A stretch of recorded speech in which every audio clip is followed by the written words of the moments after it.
Aceh di utara Pulau Sumatera sejak lama akrab dengan perperangan demi perperangan. Bahkan perilaku kebiadaban dalam perang pun sudah terjadi sejak zaman Portugis. Menaklukkan Kesultanan Islam Melaka pada tahun 1511.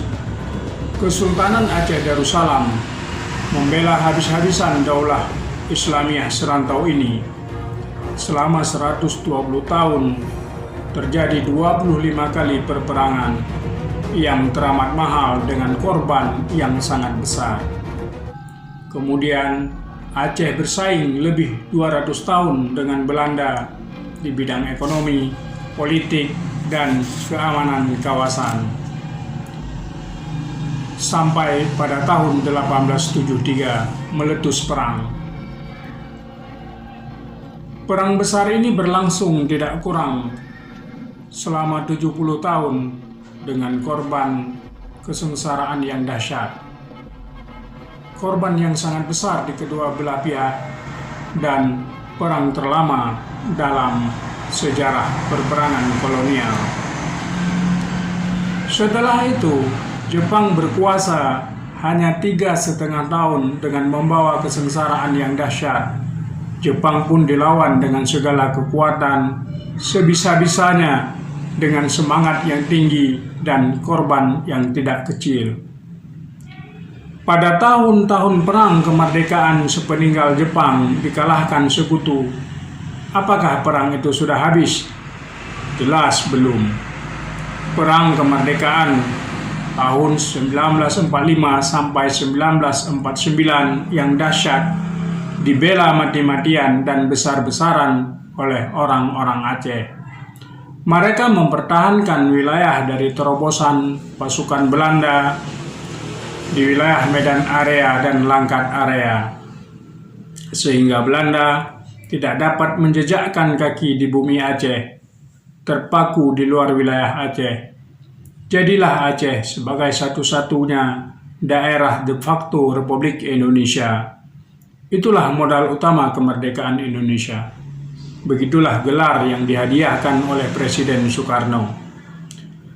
Dalam perang kemerdekaan selesai, dengan pengakuan kedaulatan kerajaan Belanda atas Republik Indonesia, Aceh justru diabaikan oleh Soekarno. Pemerintahannya berulah dengan menolak otonomi dan membubarkan provinsi untuk digabungkan dengan Provinsi Sumatera Utara. Untuk apa merdeka kalau tuntutan otonomi daerah saja ditolak? Begitu dalam pikiran dan opini publik orang-orang Aceh.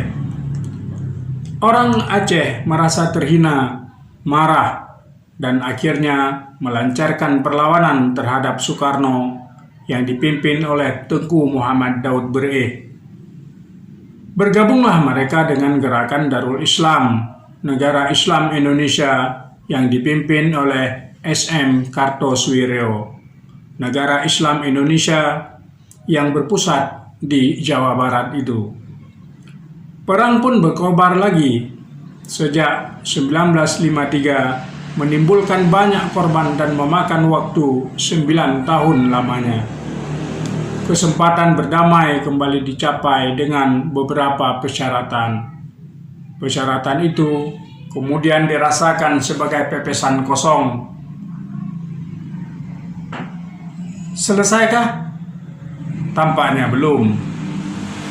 Pada tahun 1976, saat pemerintah mengundang investasi asing untuk mengeksploitasi sumber gas alam terbesar di dunia, Tengku Hasan Muhammad Ditiro mengumumkan negara Aceh merdeka sebagai sambungan dari Kesultanan Aceh Darussalam.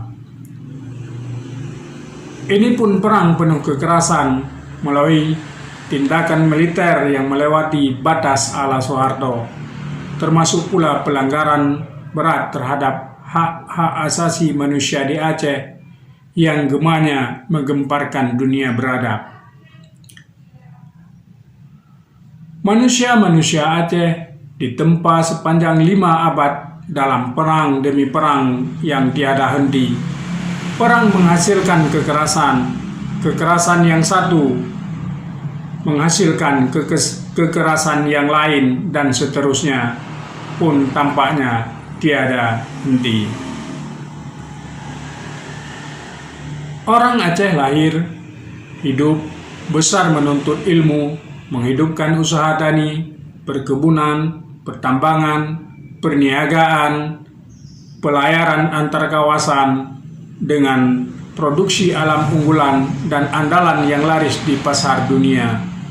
Dalam suasana kekerasan hampir tanpa henti itulah orang Aceh dibentuk kepribadiannya, karakter, dan kebangsaan yang kuat dan kental keislamannya.